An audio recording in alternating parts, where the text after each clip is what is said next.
It had a primate short face with eye sockets in the middle and a short diastema. It lived 50 million years ago. The Eohippus horse had a short face than the other horses. This horse lived in a tropical and jungle-like environment, and that's the definition of diastema. Oh, excellent. So I like those pictures. Yeah. Eohippus. The Eohippus had a foot with 5 toes and a teeth with incisors and molars. The Eohippus did not live by the mountains, but there were fossils found near the mountains, which is very cool. It is believed to have evolved equus, such as the Eohippus horse that lived 50 million years ago. Eohippus appears 2 million years after Eohippus, and those are their definitions. Awesome. Eohippus. Their fossils are found at many localities in Colorado. These species of the horse lived about 37 to 32 million years ago.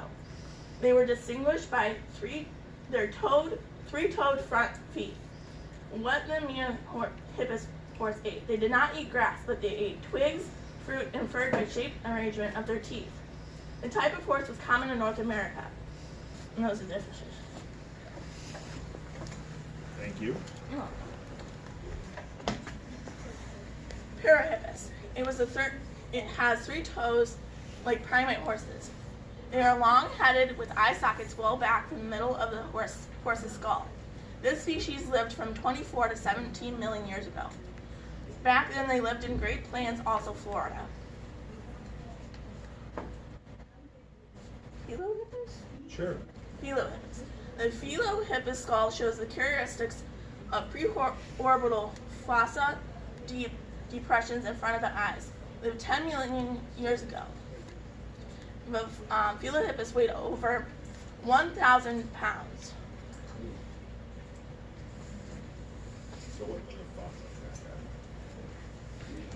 Equus. It lived 1 million years ago. The Equus horse weighed about 840 to 2,000 pounds.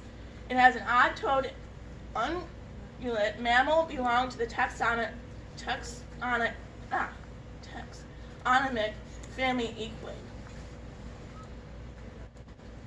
Interesting information on horses. Some ancestors of horses went extinct by certain lies that these early horses continued to develop.